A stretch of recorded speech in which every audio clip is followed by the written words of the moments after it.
Hey everybody, I'm Steve Ninja. So tonight I have Dr. Justin Hollen with me. I didn't freeze. I was just yelling that. I just wanted to Oh, see we what got happened. freezing already. Oh no. So yeah, So I'd have a little fun with it, guys. Just a little bit of fun. How's it going out there? yeah. So tonight I'm going to make Justin a star, just like I did with Wade Markey. He's going to be the next YouTube sensation. So, I can't wait for my 2 hits. That's right. Podcast. That's right. I think you get half a credit on that one. Not even half a cent, just half a credit. So tonight we're going to do like our hidden gems segment where we just have kind of oddball movies. Some of mine are kind of maybe a little bit popular, but they're not extremely popular. And I don't know what Justin's going to say. He loves independent movies or B movies way more than I do. So maybe I've heard a few of his. I don't know what he's going to say yet. So yeah, I tried to mix it up a little bit with different type of genres. The only thing I didn't pick today was documentaries, but we could do that at round 2 if you want to go round 2. Okay.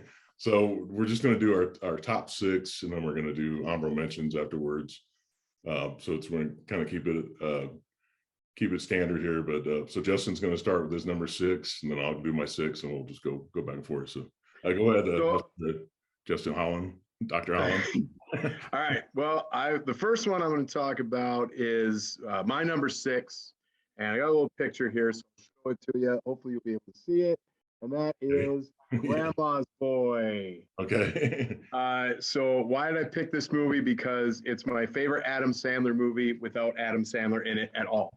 It has every single one of his friends. It's absolutely hysterical. From start to finish, the 90 minutes or whatever that it is running just zooms by really, really quickly. And some of the riffs in there are absolutely quotable. I still use them today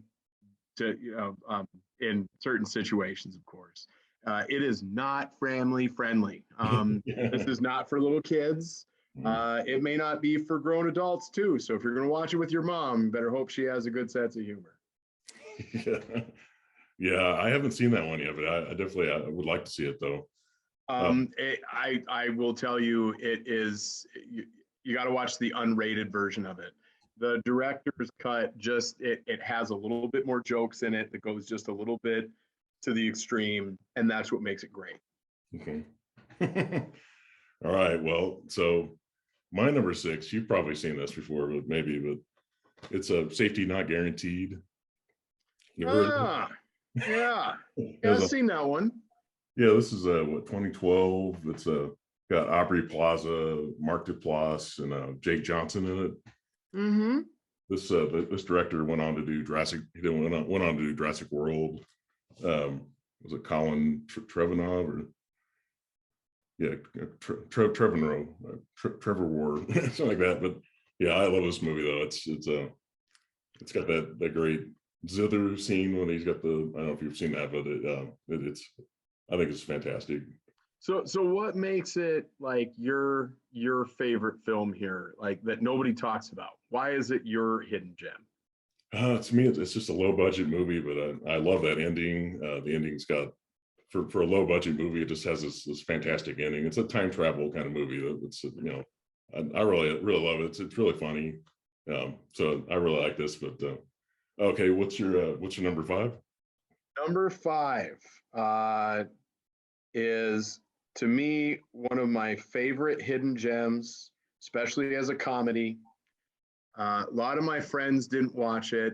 I ended up catching it, and as soon as I got done, like halfway through the movie, I was already downloading the soundtrack. Okay. It's absolutely hysterical. It's done by The Lonely Island from Saturday Night Live. Okay. So Andy Samberg and his 2 friends, they're a fantastic group, and it's called Popstar. Yeah. Never Stop, Never Stopping. That's right. Absolutely hysterical. Not for children at all. But I will tell you that I still listen to the soundtrack at least once a month. It really keeps you going. Andy Samberg is hilarious. Yes. And all the cameos in it are absolutely awesome, in that you have, I think, you got Seal in there, Tim Meadows, A lot of SNL guys that aren't on the show anymore, but still do a lot of, work in the comedy industry. Um, the music is fantastic. Could be one of the last. What's the guy's name from Lincoln Park that ended up passing away? Chad Pennington, is that Uh, right? Chester Bennington, yeah. Chester Pennington. Yeah. So has one of the last recorded things that he did that wasn't with Lincoln Park. So um, lots of fun stuff, and I don't want to ruin anything. If you've never seen it, go out of your way to watch it because it's hysterical. I think I have seen it. I think I saw it in the theater, actually. I think I've only seen it once, but I do remember. My friend only had to tell me that that they made a movie, and I mean I watched Hot Rod, which was their first Lonely Island movie, and it's good, it's funny. Don't get me wrong, it was a great buy in the $3 bin. But Popstar, I think we watched it twice in one day because I watched it with my fiance and laughed our heads off, and then we made our friends watch it later on that night during dinner. So Yeah. so the Stevens were, peeing themselves laughing because it was so funny. Yeah. Yeah. Not for children. Not for children. Yeah. But by the way, Justin's getting married in June, so we're excited about that. So it's awesome. Yep. He's been with April for a while, and we're really happy for him. So it's a big day. Thank you. Yep. Thank you. Big days coming. Big days coming. Excellent. All right. So what's your number 5? My number 5 is a zombie movie. And I mentioned this when I interviewed with Sledgehammer Horror, and it's Undead. Oh, I haven't watched that in years. Yeah. Yeah, that is a good one. Yeah, this is a 2003. It's an Australian zombie movie. This is like kind of the beginning of the comeback of the zombie genre. You had a lot of zombie movies that came after this, but I really love this. It's got some humor in it and stuff. But for a really low budget movie, I mean, the graphics were done on their laptops basically, and it was really cheaply done. But I think it's brilliant though. I'll tell you that the disc on that, the cover art, really grabs you. In fact, it grabbed me so much when I lived in Brooklyn and I went to the Blockbuster Video and I saw that, and I'm like, I don't know what that is, but I'm going to rent it because I live in a house that doesn't have cable. So let's see what happens. And it was a good buy. It was a good one. Good call. Oh, thank you. Yeah, Australian zombie movie. So yeah, check that out. Okay, what's your number 4? Well, this one may be a surprise or not if you know my taste. Okay. So it's a comedy. I watch it every year, especially around a certain time of the year, which we're coming close to in about a month. So it's usually the time that one of my best friends comes to visit me, or I visit him for WrestleMania weekend, right, and we have to watch this movie at least once every year, and we've done it for probably about 12 years, and that would be Ready to Rumble, starring Scott Conn and the incomparable David Arquette. Don't forget the honorable mention of this guy, Oliver Platt, who was absolutely hysterical in it. Very quotable film. So what is this about? It's a sports film about 2 guys that are real big pro wrestling fans, and their hero, Jimmy King, loses his belt, but in real fashion was actually a shoot. He was, beat up by, the actual guy that owned the company, and kicked out of the company. But they think it's all just a big work. So they go out of their way on a road trip to get him to get his belt back and his confidence back. And it's funny. It's awesome. Joey Pants is great in it. This movie's funny. I'm sure April is rolling her eyes because of how much I love this movie. I remember she watched it with us once, and she's like, it's all right. I'm like, no, it's funny. And because, I can't quote it enough. It's so quotable. Yeah. What would King do? That's what I'm asking you. Oh God, I haven't seen that movie in a long time, but What year is Watch that? it every year, Steve. We watch it every year. Yeah, I gotta check that out again. It's been a while, but yeah, that of course I You can borrow my copy. I have it on digital video now. You can have this one. This one will be for you. Oh, I might do that. I may have to Yep. watch that. I may have to watch Yep. that. All right, so my number four. Well, this movie, this movie is the Majestic. I don't know if you've ever heard. Oh, yeah. It's Jim Carrey and Martin Landau are the two main stars in it. But this movie actually bombed at the box office. Hard. It bombed hard. Well, yeah, because it happened like 3 months after 9/11 in 2001. Yeah. And also right around the same time as Lord of the Rings. So it didn't have a chance. Yeah, you can't stop that juggernaut. Not with that, Jim Carrey. I'm sorry. As good as it is. Yeah. Yeah, if you go to any disc replay, I'm sure you can find a copy of this at any used. You can find 100 copies of that film at disc replay. Well, I mean, I think it's a great movie, except it goes about 30 minutes too long. It's like for comedy, it goes way too long, but I still like it though. I love the movie theater kind of setting, the old theater kind of thing. But this is Frank Darabont, same guy that did Redemption and Green Mile and The Mist. And he also worked with the Walking Dead TV show over the first season and a half of that series. So, yeah, I really love this. Jim Carrey's it has some humor in it, but it's more straight. It's a beautifully shot film because I love Frank Darabont's work, and I'll say that he really puts a lot of shine in the films that he's making. You know, you mentioned he did a lot of Stephen King stuff, and most of his Stephen King, representations have been absolutely astounding. You know, The Mist was great. The Green Mile. I'm pretty sure if that's on TV, either April or myself will keep it on. Did he? And I don't know. Did he do Shawshank Redemption too? Yes. Because if he did, that makes sense. Because that's another one that I can just put on and in the middle of anything, and I'm just pick it up right where I'm at. So, that movie. That's a good pick. Yeah, Shawshank didn't do that well in the theater either, and that movie went on to be a huge hit. But this movie didn't. Huge hit, and timeless. I mean, I'm not a huge.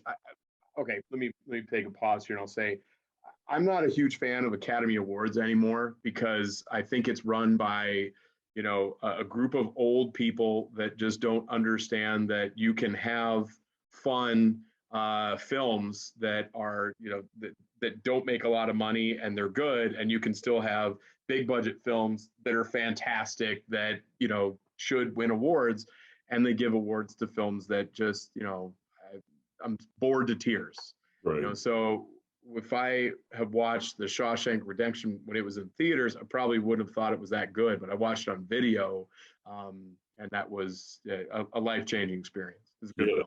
The ending's amazing to that. So, but I got off track there. I'm sorry. I'm sorry. That was a pause. That was me going off. I took us off track by mentioning the Shawshank, but what's your number three?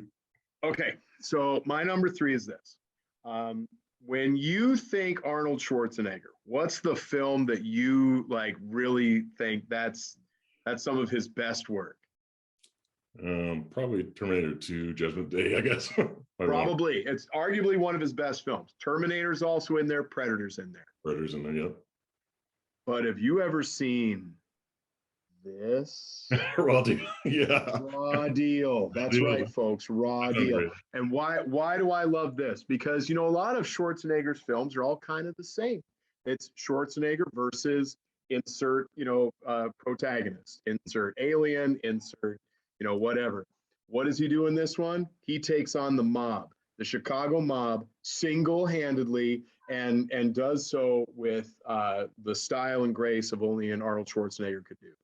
Backed up by the fabulous actor Paul Shenar, who played the villainous rat from Secret of Nim, and was also he was in Scarface as Sosa down in the Colombian drug lord. But Paul Shenar's in it, Sam Wanamaker, Robert Davi. That's the guy you got to watch. If you don't know who Robert Davi is, he is the guy with the golden voice from the Goonies that was one of the Fratelli mobsters, and he actually does sing opera. And now he's a director, and he's got an absolutely amazing voice. Great villain from the one of the best James Bond movies that nobody ever talks about, which is, of course, License to Kill. License to Kill. Thank you. I wanted to say Living Daylights, and I'm like, that's not right. The first one, yeah. And he's also in Die Hard. Of course, he's one of the. Oh, yes, he was one of the Johnsons. Yes, Agent Johnson. Mr. Johnson. Yep. Yeah, that's a good one. So Raw Deal, go out of your way. It's the best $3 you could ever spend. Got action in it, yeah. He could do action, man. That was his thing, definitely in the 80s and early 90s. Well, throughout the 90s, really. But so, all right. So my number 3. I know you've never heard of this one. There's no. Oh, here we go. Blow my socks off. There's no way you've heard of this one. That's why I left the last 3. Well, the last 2 you've heard of, but this one I don't know if I necessarily put these. I'm gonna close my eyes. I want to be surprised. I want to be surprised. This movie. Can I open them? Yeah, go ahead. This movie is called Stunt Rock. Stunt Rock. Death Wish at 120 decibels. Is that an animated film? No. It's a no. It's actually the star of the movie is actually a stuntman. He's an Australian stuntman named Grant Page. This came out in 1978, and the band in this movie is called Sorcery. This the LA band, and they actually had wizards and demons like in their set. They did these magic tricks and stuff. This whole thing, and they actually have the distinction of having Van Halen open up for them in 1978. So I guess Van Halen went on to be huge, and Sorcery did not. So, but I love this movie though. The stunts are. So why do you love that movie? What makes that movie so good? The stunts, the humor. It's got tons of humor in the movie. It's right there. Stunt Rock. Yeah, Grant Page is still alive. He was a stuntman and an actor, but I don't know how he's still alive, because he just thinks in this movie he should have died from. So he did some crazy stunts in this. So yeah, I really love that one. So okay, what's your number 2? Okay, number 2 is, you might have heard of this one independent film from 1977. It's called Star Wars. It's a little known film. And because of that, a lot of movies are coming out at the time where between the next 3 years, we're kind of trying to emulate a lot of the idea of Star Wars, right? Not to be outdone, The Mouse House, Disney, released a film in 1979. Very kind of metaphysical, beautifully shot. The special effects are fantastic, and it's called The Black Hole. I almost did that movie, actually. I'm glad you didn't, because that's one of my favorites. Oh, I love it. I think it's great. It's dark. It's really just kind of like what is it, Dante's Inferno as a film. But like the robots are either cute or scary or menacing. Great villain, Maximilian Schnell, is absolutely astounding. One of my favorite character actors plays the captain, and that was Robert Forster. Rest in peace. The incomparable Ernest Borgnine is in it. Anthony Perkins is dead, but he's also in it. Wow. Roddy McDowell and Slim Pickens as the 2 robots, Vincent and Bob. It really grabbed me as a kid, and I still watch it to this day. It's one of my favorites. Yeah, I bought that on Blu-ray like a couple years ago, and it's actually like the Disney Club or something like that. I forgot the Disney fan club or something. And all it is a movie. I mean, the movie looks good, but there's no special features. It's the bare bones, because Disney's not really into getting their movies out because of Disney Plus. And that's much like the DVD release that I bought when I went to med school. It's just the DVD. And see, I had the video as a kid. My dad would rent movies from the movie store and then put them on a tape for me, for later. And I remember that there was a little blip at the beginning of the movie, and then all of a sudden the credits kicked in, and it stuck with me. Just the music and everything. Go out of your way, go on Disney Plus if you have the ability and watch it for yourself. It's great. And at the end, if you don't get weirded out when all of a sudden we're in hell and we don't know why, and then all of a sudden you see a robot with eyes, it's weird. It's weird. But up until that point, it's a great flick. Great flick. I think it's great too. When I bought that, it wasn't on Disney Plus yet. I think I'd heard that it was going to be on it, within 6 months or so after. But I'm still glad I bought it on Blu-ray though. It just looks great, and love to be able to watch it anytime I want. But I wish it had some special features on it, just kind of give you some background on the movie. But still, I'm still glad I own it though. So. Well, I actually have some memorabilia from it that I found at like garage sales and other things, and I should have grabbed it's like a movie like treatise that they would give at the movie theater that had like still production things and all that kind of stuff, and I have that upstairs in my collection up there. But I also have a lot of the original toys that I've collected over the years too. So that's cool. And then what was the last thing? I found a record. I didn't buy it, but I found a record. And back in the 70s and 80s, they didn't have home video, guys. So what they would do is they would take the whole movie and condense it down to the size of a record, so that when you play the record, it'll have the special, like the sounds, it'll have the voice actors, but they'll cut the story down to fit in the whole time of the record. And that's how you got to experience it at home. That's how life was back in the olden days. And I'm an 80s kid, but I still remember that. So. Hey, I saw the Black Hole in the theater when I was 6. You're old. See, he's old, guys. Yeah, I am old. I don't remember that well. I mean, I remember bits and pieces over the years when I'd see like stuff. So, I remember that. That looks familiar. But yeah, I saw that in the theater when I was 6. So. That's a good one. That's a great choice. Yeah, definitely. Thank you. So my number 2, you've heard of this. In fact, this movie was even remade. And I love it. Love it though. It's so weird, but it's called Death Race 2000. Oh wow! Yeah. So the original, 1975. David Good old Roger Corman, if I remember correctly. Well, he was a producer on it.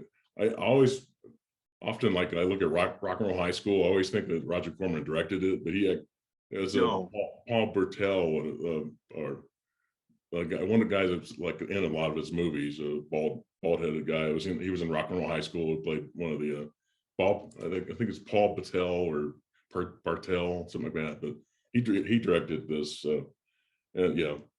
Bartel, yeah. And Sylvester Stallone, just movies just crazy. I wonder if the people that have seen the remake even know. I mean, I know that I'm sure they're aware of this. What's the name of was it John Carradine? No, Carradine. Is that right? Yeah. So was he Frankenstein? Is that what his name was in the movie? Yeah, I think so. I've seen it. Yeah, but, with the gimp mask on and everything. He was like he'd murder people on the road. Yeah, well, that was what the whole movie was about. Yeah. But he was like the deadliest of they just kill everybody that was in his pathway, and the movie's dangerous, and it's not for kids either. So no, not for children. But I'm sure not for children. I'm sure the people who've seen the remake they're aware of this movie. I wonder how many people have actually seen this movie, because it's so weird. It's funny. Excuse me. Oh yeah, I think it's hilarious. It's a really dark humor, but I think it's funny. Well, I'm a big fan of Roger Corman, and I will say that you got to give Roger Corman a lot of credit, because he can make a lot of stuff, and a lot of it is B movies. But I mean, it's well made, a B movie schlock on a shoestring budget, but it looks glorious. Check out Battle Beyond the Stars, one of my favorites, because it looks kind of cheesy, but all the money is on screen. It's all right there. That was so great about him, that Roger Corman, like Rock and Roll High School. I think that's one of my favorite movies, and it's hilarious, and You look at all the stars that actually worked for Roger Corman. You know, James Oh Cameron yeah. worked for him at one time. You know, like a Rock and Roll High School, PJ Souls says that James Cameron like brought her coffee one time because he was just like an assistant, like PA kind of.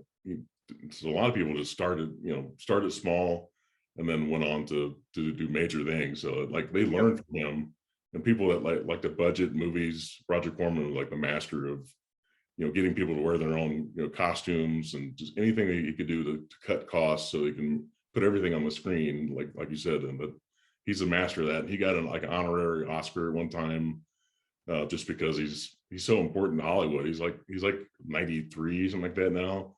Yeah. Graduated from Stanford, and he's brilliant, but he loves doing low budget movies and just putting great stuff out there that just look really good and kind of timeless. So yeah, definitely. Okay, so what's your number one, sir? Okay, so I wanted to pick something that was it's a favorite of mine.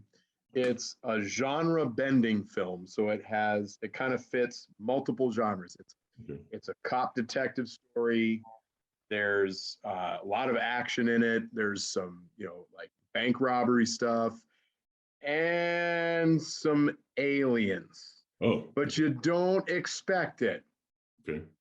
But it's called The Hidden.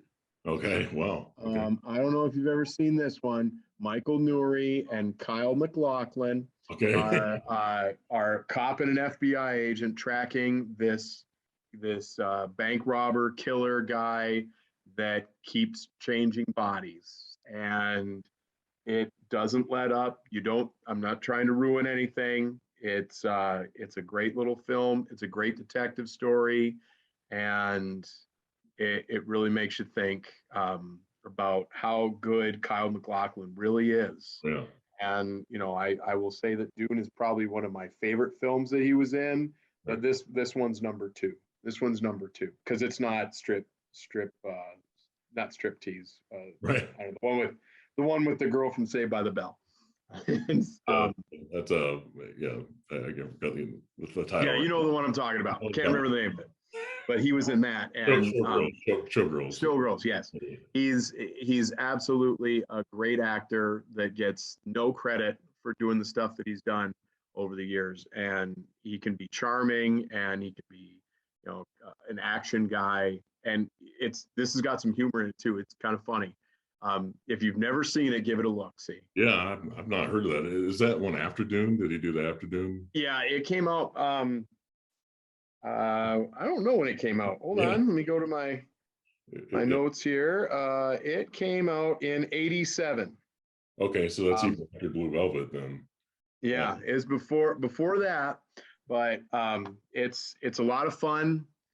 That's a good pickup too. I think I picked it up on Amazon Video for like $4.99 when I could have rented it for $2.99. I'm like, I'll just add that to because it's a good one. Yeah, it's a good one. He's great in Twin Peaks, Firewalk, in the TV show, and Firewalk with Me. Yeah, he's great on Portlandia. He's great on that show. Oh yeah, he's the mayor. He's the mayor of Portland. Yes, very funny, great actor. Yeah, that's a perfect fit there. So, all right. So my number one. So you've heard of this. I talk about this all the time. I bring this movie up all the time when I see you hang out with April and the gang. But this is the movie's Jeykll and Hyde together again.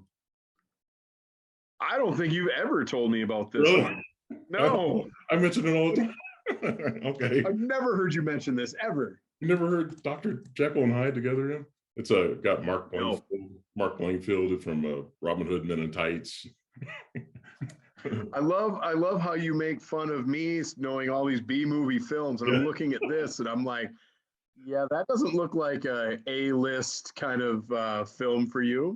Well, these two movies, to save space, I actually, how you double up, you consolidate movies into one box. That's where these are. Normally, I didn't even know to find this movie. Like, where did I put that? Because I used to have it. It used to be included inside the Kill Bill box, and then I got rid of that and got those on Blu-ray. And like, where'd this go? And then finally I found it. I thought I might have gotten rid of Death Race 2000, but That's great. And this one's usually in Robin Hood Men in Tights because Mark Wingfield was in that movie as well. So, so that's what I do to consolidate space. Your consolidation of films is kind of interesting. Yeah. He played in the background of this one scene, so I've definitely put it in this category here. All right. Now so that's your big one, huh? That's my number so is one. it a comedy? Is it a science fiction film? What is it? It's a comedy, totally a comedy. See, this was released in 1982. It's wacky. It doesn't probably would not belong in our world now. It's got some stuff that's not exactly PC, I guess, but okay. But it's funny. It's Jekyll and Hyde. It's that story. He's a doctor. Yeah. He messes around with like some stuff that's like drugs or whatever, and it changes him into a wild man when he becomes Mr. Hyde. But I've always loved this. 1982. I don't know. I really love it. Hey, you're talking to the guy that liked the movie Hunk, so I'm sure that I could watch, Dr. Jekyll and Mrs. Hyde and still be entertained. Absolutely. All right. So now we're going to get to our honorable mentions. Honorable mention. What do you think the greatest Superman movie is? Superman 2. No, it's Superman 3. And I probably should have said that as which is the best Richard Pryor movie with Superman as the guest star? Yeah, that's because right. It's this one. Mm-hmm.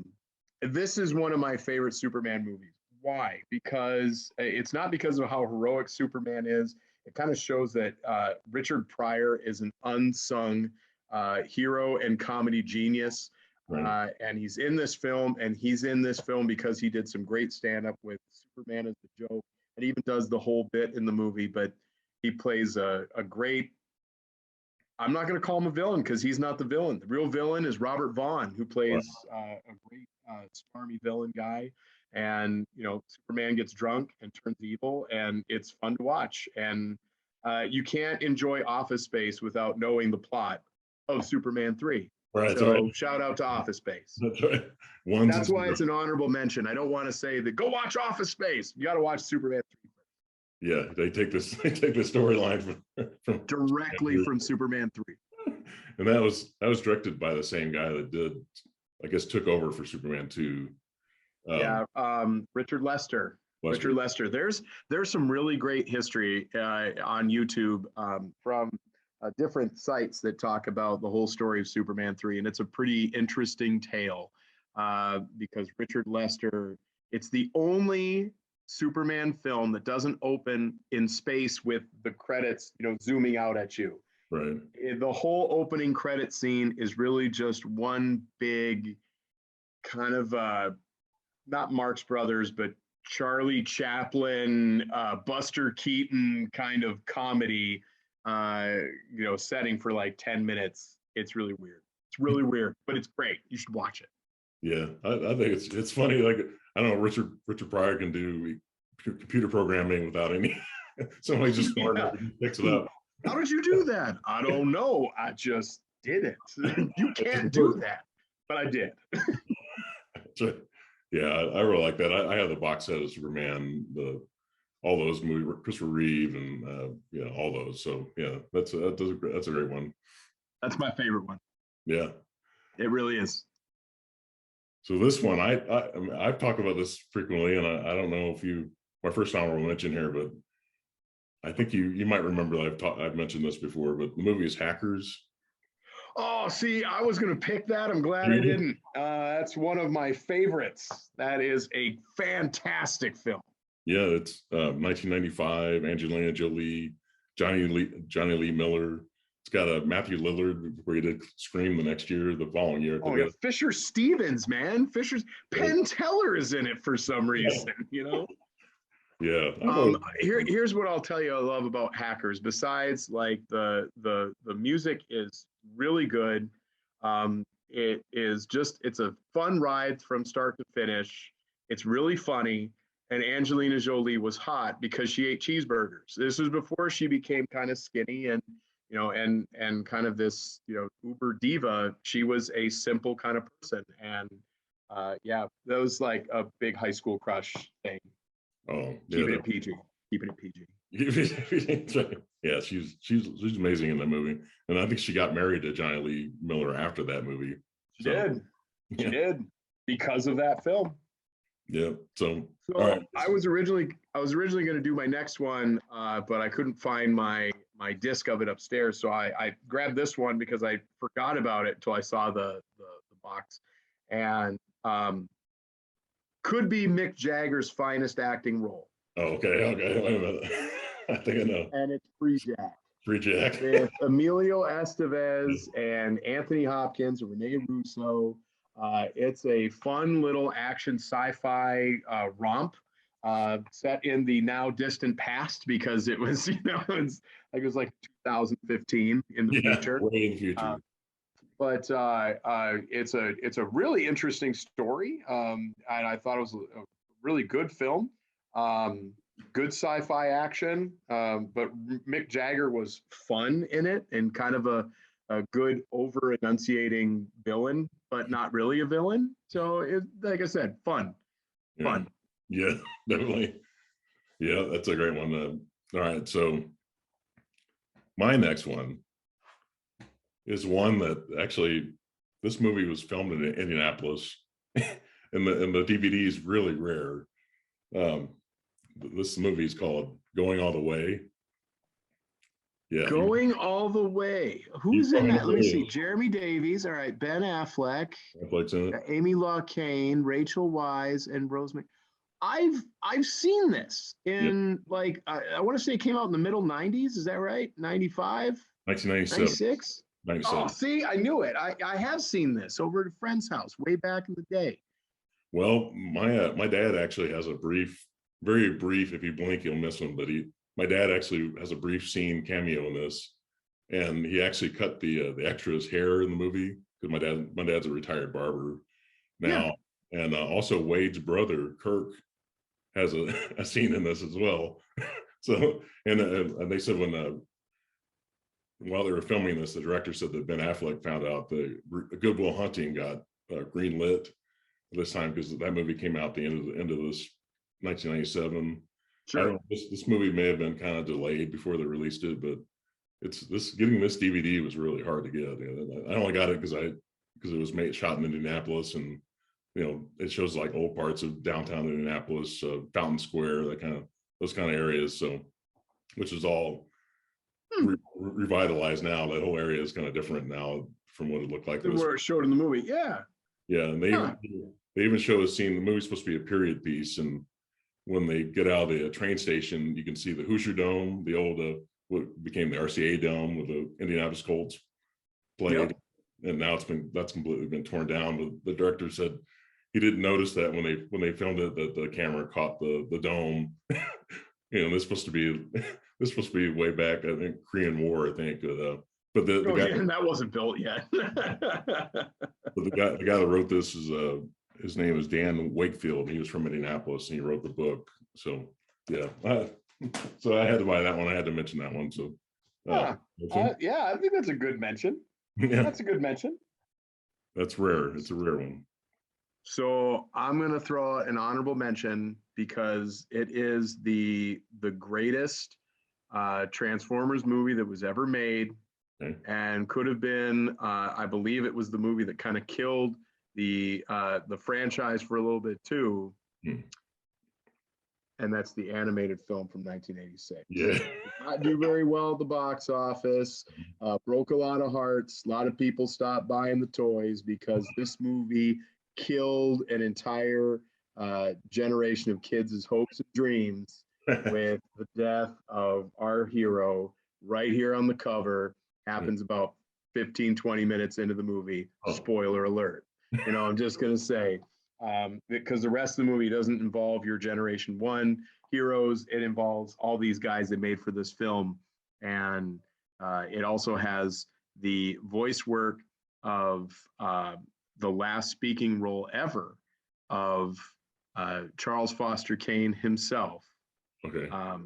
Oh God, what is his name? Orson Welles. Orson Welles. Thank you. Yeah, I know Thank this. you. It just I was building up and I forgot. Yeah. But it's his last speaking role where he was really mad that he was his last acting roles he was a giant toy. And I'm like, that's all right because the soundtrack is great. You know, it's a fun little flick, and it can still grab you by the feels. Right. Yep. Yeah. Okay. So this one, yeah, I'm sure you've seen this before, but the movie is called The King of Kong. Remember this? Yeah, the Fistful of Quarters. Yeah, about the guys that play King Kong arcade games and about the Yes. scores and everything. And they're really competitive in this movie. This is a this is released in 2007. I've always loved this documentary. That's why I left my last two are documentaries, and this is more like entertainment for entertainment value.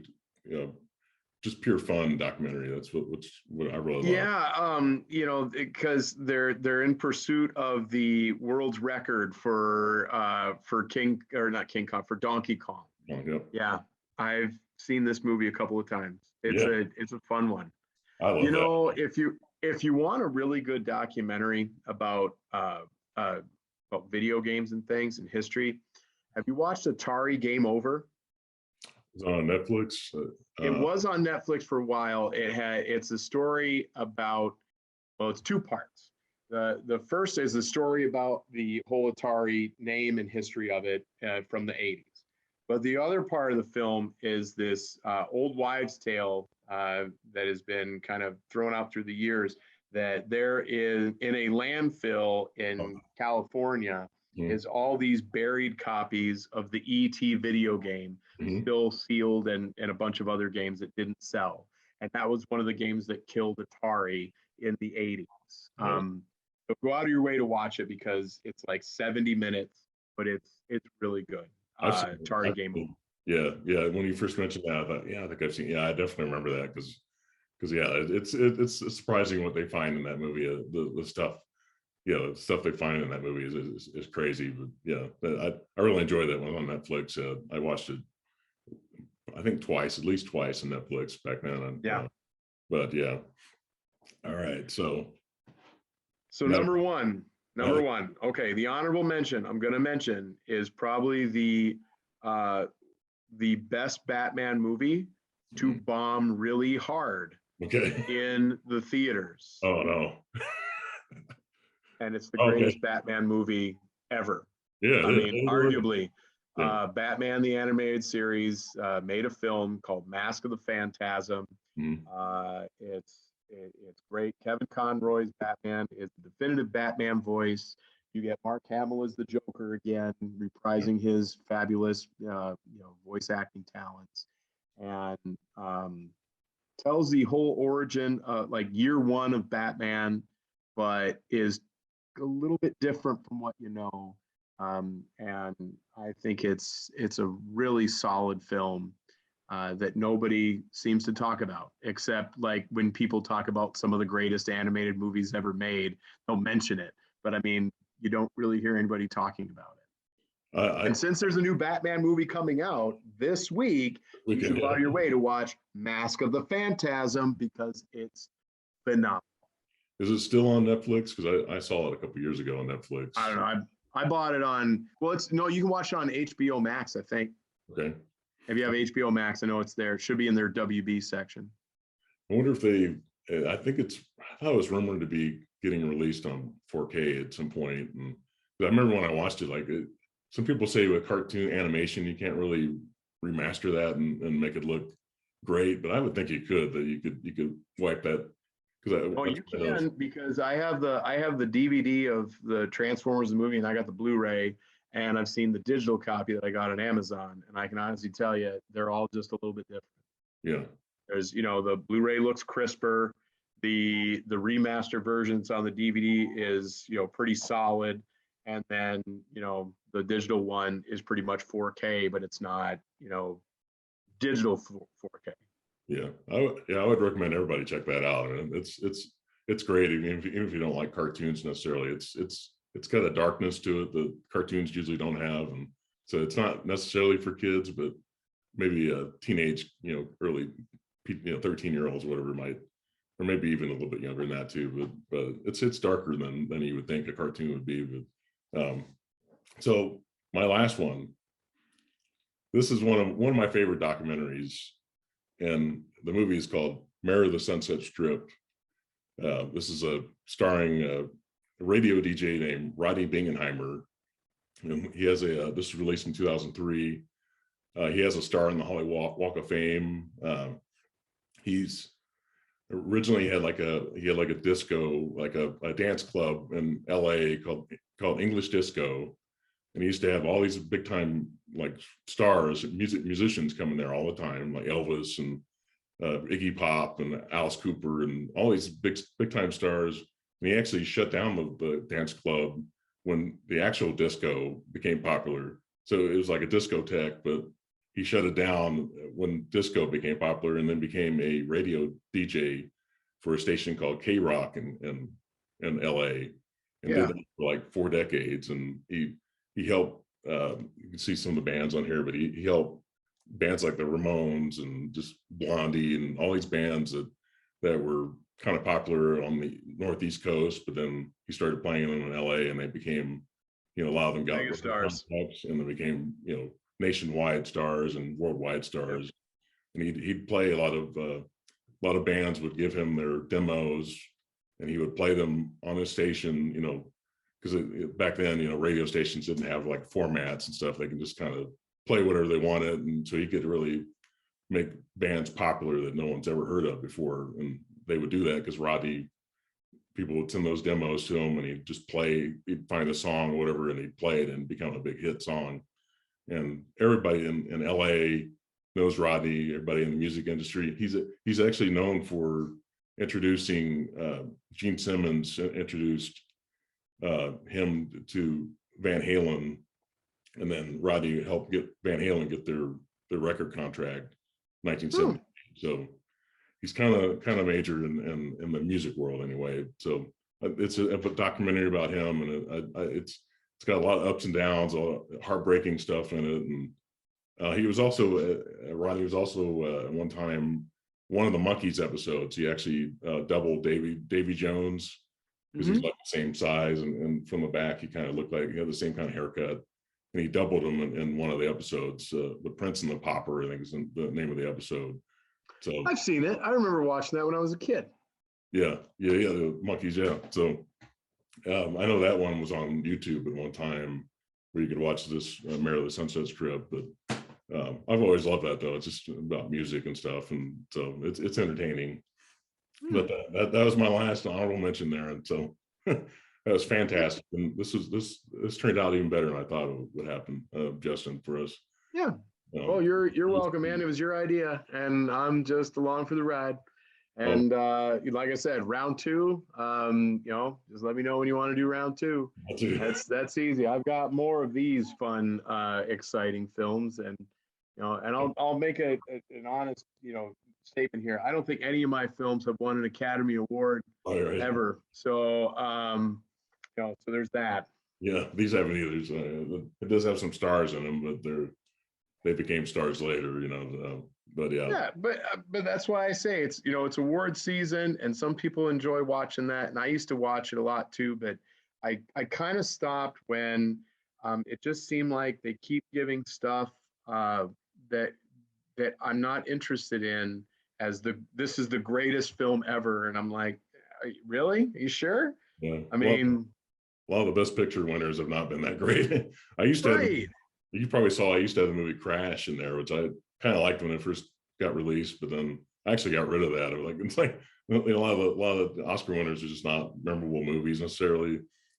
But yeah, Pulp Fiction doesn't win Best Picture. Right. I mean, Pulp Fiction is one that people will talk about for forever. Goodfellas didn't win Best Picture. Yeah. It probably should have. Right. But yeah, that's why I don't believe in award season anymore. I just don't. Well, I think because of Spider-Man No Way Home, I think they have a fan favorite. Yeah, that's called a consolation prize. That's what that is. Yeah. Yeah. My point of this whole thing is that cinema needs to be celebrated. Right. Good cinema, bad cinema, fun cinema. There's going to be films that you're going to watch that you need to watch with other people because you're going to have the same experience. Right. Whether you're riffing on a movie because it makes you laugh because it's so dumb, or it's something that you watched as a kid and it really made you escape something for 2 hours that was kind of hard to deal with. A lot of these movies that I mentioned here have had some impact with me as to why I like them. Like, I still remember the very first time I ever watched Raw Deal. I was in Tennessee, my folks on a fishing trip. We were in a cabin that had no cable, and we didn't bring a VCR with us. And we watched this edited on ABC. And when I got to finally watch it unedited, I'm like, wow, they cut a lot out. They cut a lot out. So it's just one of those things. You experience movies the way you need to experience them, whether you're in a theater or at home. Just enjoy watching things, okay? And that's all I'm going to say about that. Well, I mean, like Wade and I were talking on our Spider-Man No Way Home video. Like, you got like Ridley Scott and Martin Scorsese. They feel like comic book movies are ruining cinema, and I think those guys, were great in the past, and they may still be kind of relevant now, but they're not the future. And I can understand where they're coming from. That like they don't want those kind of movies to go away, where it's just story driven and acting driven. But to me, the comic book movies make it possible for the movies that aren't going to make a lot of money. That's what the big budget movies are, ones that are going to make studios and movie theaters money, and it allows them to put those smaller movies, which I love them all. I mean, I can watch anything if it's a good story and good acting, whatever it is. If it's just fun, it may not give it high marks in Letterboxd where I put my reviews on, but it's like it's still fun. Like, I saw the Foo Fighters movie last week. It's got great gore in it, just like a Texas Chainsaw Massacre movie on Netflix. Great gore, you get all that stuff, and then you look at the story and it's just kind of it doesn't make any sense, but still you still have fun watching it. Like, you get what you want out of it. You get the gore or whatever, and action and humor that you want. So it's still fun to watch. I still watch them. They're still fun to watch. So yeah, definitely there's room for everybody in there. And there is the Batman. It's going to make a lot of money. It makes movie theaters money, so they can keep the doors open, keep the lights on and keep the doors open, and they have room to show the indie films as well, where the movies aren't going to make as much money. And there's room for everybody out there, but that's their opinion anyway. But like I said, they're not really the future. They're the present and the past. There comes a point where you have to like show your friends the kind of stuff that makes you. Some of these films that you hold near and dear to your heart or in the back of your mind, say, yeah, I'm kind of bored. You want to watch this? Have you ever seen this? Let me show this to you. I want to see what your take is on this. That's the fun part. And so don't lose that. Make sure that you enjoy films, because I think there's a place for films in everybody's life. So that's it. There are good bad movies too. Like, you watch mysteries, and there are bad good movies. And Riff Trash, you can make fun of movies, and it's fun to do. Like, oh my god, it is. It doesn't make sense. You can have fun with it though. It's still great. So. And that's why I said, some of these films that I picked out today none of these are the greatest films ever made. They're not. Some of them are good movies. Some of them are bad movies. Some of them were, made on a shoestring budget. Some of them are just, they sunk, studios, because they put so much money into it. Yes. But they have appreciation for them. So enjoy them. That's true. All right, bud. So this is a lot of fun. Yeah, I look forward to doing this again. It's like I can't wait for your dissertation on the movie Ice Pirates, because I imagine that's coming. So okay, we'll have to talk about that one. Yeah, that's like Yellowbeard. Yeah, that's kind of. That's a good one too. I'll give you that one. All right, bud. All right. Well, next time. I appreciate it. Round 2. So you have a good night, Dr. Justin Hollen, and we'll talk to you later. Thank you. All right, buddy. Thanks, everybody. Bye.